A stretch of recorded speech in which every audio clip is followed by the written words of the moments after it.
everybody. So this is going to be a little video looking at Chaturanga Dandasana. I actually just recorded this video, the whole thing, except that I didn't press record. So this is take 2. So Chaturanga Dandasana translates to 4-limbed staff pose, or some people call it low plank. But Chaturanga Dandasana is something that comes up a lot in yoga practice because it's one of the moves in both sun salutations and also one of the 3 moves of a vinyasa. So it comes up all the time, and I think there's so many alignment points and things that people maybe don't know to think about or don't know what the correct alignment is. And teachers often move quite quickly through vinyasas and the really common poses like Chaturanga and don't have time to really break down how to do it. So that's what I'm going to do. So first I'll go through the alignment points of how to get into it and how to be in it. And then I will just talk about a few modifications. Well, one modification that you can use, and then I will just go through a few props and how you can practice and get stronger for it. So, alignment points. Are you ready? There's a lot.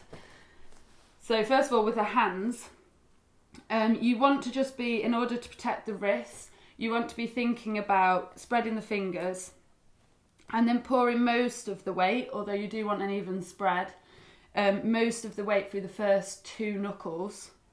A lot of the time there's tendency, not just in Chaturanga, but in any weight bearing, so downward dog or anything like that, for the hands to slightly lift under the index finger and for the weight to roll out, and that can cause injury on the wrist as it crunches to the side. So just thinking about pushing through that knuckle, maybe the first 2 knuckles, and then a kind of even spread through all 4 points of the palm as well. Also, you want to have your hands under your shoulders in high plank before you've lowered down. So when you set up, you want to put your hands directly under, so not too far in and not too wide. So that's kind of the arm position, the hand placement.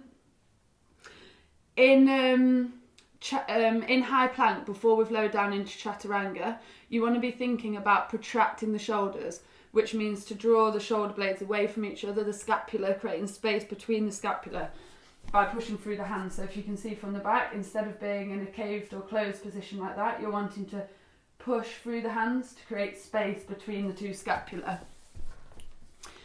As you lower down into Chaturanga, obviously your shoulder blades, your scapula do draw in towards each other, but you still want to be thinking about having that space. It's an intention, even though the shoulder blades will slightly close. You don't want to just fall into it and close that space. So in high plank and keeping throughout the Chaturanga, you want to be thinking about a point about 2 inches, 1.5 inches above your belly button, above your navel, drawing that in towards the spine. This kind of engages what some people call the corset muscle. So all the core muscles that protect the spine, that's something you should be kind of keeping an awareness to throughout a lot of yoga practice, and especially in anything like back bends, twists, anything core, anything that you should protect the spine in. This is a good way to think about it. I'm going to do a video on safety in back bends and twists, so you can watch that for more information. But thinking about drawing that in, which will draw the ribs down, pull the belly in, and protect the spine. It will stop from any kind of concaving in the ribs or arching in the lower back and putting too much strain there. In the same way, you want to be thinking about slightly tucking the pelvis, not a full tuck. You don't want to be closed off here, but you want to just slightly engage the glutes and think about slightly dropping the tailbone through the legs and tucking the pelvis. That also is to prevent any dropping in the spine and crunching in the lower back, which could cause injury. So you've got your high plank position with your hands underneath your shoulders, your corset muscle drawn in with your ribs, your slight tuck in your tailbone, a long neck, and weight through all 4 points of the palm. Your legs are engaged and pulled up. So then lowering down into Chaturanga. So here we go. What you don't want to do is keep your shoulders over your wrists. So even though that's how you start in the placement in the high plank, as you lower into Chaturanga, your shoulders have to move forwards so that your elbows can come to place themselves above the palm of the hand, above the wrist, or the base of the hand. That's to create that 90-degree angle when you've lowered down to the low plank or Chaturanga. So what a lot of people do, what I've seen, is they think about still trying to keep their shoulders over their wrists. So their elbows drop back, and then it's hard to do that. You end up kind of flopping down. What you want to do is move by pushing through the feet. You move your body forwards to lower down. So that allows the elbows to come over the wrists as we lower into our 90-degree angle.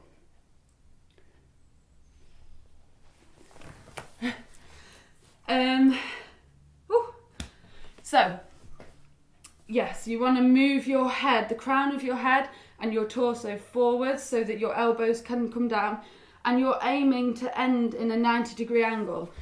So when I first started doing this, I thought it'd be better to come as low to the floor as possible, and the lower the better. But actually keeping that 90-degree angle is what we're looking for. So then if you're moving into your upward dog or wherever you're going next, you've still got the engagement in the arms. If you lower too far down, you've disengaged a lot of the muscles because it's overextended. What else do I want to say? Oh, yeah. So the other thing that you want to do is as you are... Can I do this here? As you lower down, you're wanting to keep your elbows pulled in towards the body, so not splaying like a press up. You maybe can think about outwardly or laterally rotating the shoulders, kind of bringing the eyes of the elbows round, but be careful not to then let the knuckle joints lift up. But instead of... Ah, yes. Perfect length. As you lower down, you're wanting to try and keep the elbows squeezed in towards the body. So in like this, as opposed to splaying out like that. Is there anything else? I mean, I know that that's a lot. Yeah. So not lowering too low. The intention of protracting through the shoulders, keeping the elbows tucked in, weight in all 4 points, trying to get that 90-degree angle in the arms. Slight tuck of the pelvis, navel drawn in, legs engaged, pushing through the heels away from the crown of the head, and moving forwards before we lower. I think that's it. So modifications, everyone, even one person from practice to practice, or even within one practice, might want to modify some of them, especially if you're doing, say, an Ashtanga practice and there are so many Chaturangas. I was going to try and give you a number, but I'm not 100% sure. I think it's something like 60. I could be wrong. So you might want to start with some chaturanga, full chaturangas, should I say, and then modify some, or maybe one practice you do all your full chaturangas and the next practice you modify them all. Or if you're just beginning and you want to get all the alignment right and not worry too much about the strain of the strength of the pose, then maybe you start modifying until you feel like you've got that weight bearing down. So the modification that I would give would be to drop the knees onto the floor, a bit like you would with a kneeling press up. Still, everything else applies pretty much, apart from the legs being engaged. So you still want that tuck, you still want the ribs drawn in and that navel pull towards the spine. You still want to start off with the shoulders protracted and keep the intention of protracting them. You have to be careful where you place the knees, because with the feet you've got this movement in order to move you forwards before lowering, but on the knees it's a bit harder, but you still don't want to drop back like that. So just be careful that you can still end up with your 90-degree angle. I'm not sure if that was a very good demonstration, but yeah, just being wary of that, but that's a modification that you can use. And then onto props, just very quickly. If you have a strap, you can use a strap to try and encourage the elbows to not splay out. So you want to have the strap about shoulder width. Maybe a bit further